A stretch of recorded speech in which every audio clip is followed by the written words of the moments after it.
Positive payment system. जी हाँ, reserve bank ने एक नई व्यवस्था लागू की हुई है कि जब भी आप कोई चेक किसी को देते हैं, थर्ड पार्टी को, उसके नाम पर दिया या उसको सेल्फ का दिया कि वो कैश निकाल सकें, तो आपको अपने बैंक को इन्फॉर्म करना पड़ेगा पहले से। जैसे ही चेक कटा, आपको अपनी ब्रांच को इन्फॉर्म करना पड़ेगा कि हमने इस आदमी को इतने अमाउंट का, इस डेट का, और ये चेक नंबर हमने इशू किया है।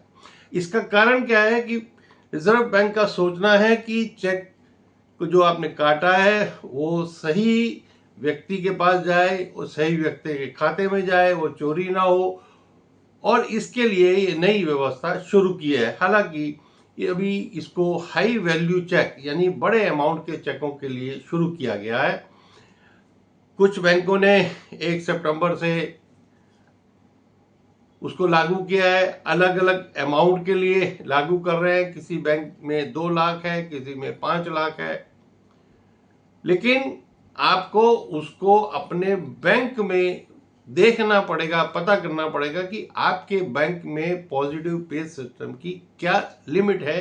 कितने का चेक अगर आप काटते हैं तो आपको प्री इंफॉर्मेशन बैंक को देनी है। तो इस तरह से जब आप अपनी चेक काटने के बाद आप दे देंगे तो बैंक को पता रहेगा, और जब चेक प्रेजेंट होगा पेमेंट के लिए सिस्टम में, क्लियरिंग में, तो उनके पास पहले से इंफॉर्मेशन होगी।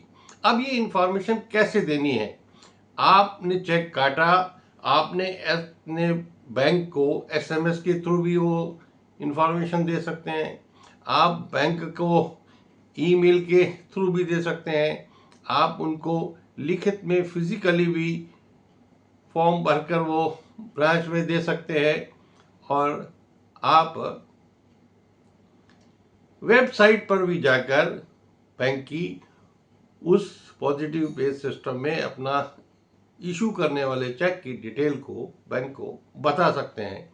तो उससे आपका जो दिया गया थर्ड पार्टी को चेक है वो सुरक्षित रहेगा, सुरक्षित हाथों में रहेगा, और सुरक्षित व्यक्ति के पास, जिसको आपने दिया है उसी के पास वो उसकी पेमेंट जो है सिक्योर्ड होगी। हालांकि बैंक जो है जब चेक आता है तो वो अभी मैसेज भी कुछ बैंक आपको भेजते हैं कि क्या आपने ये चेक इशू किया है। अगर आपने किया है, नहीं किया है, तो आप इसको रोकने के लिए तुरंत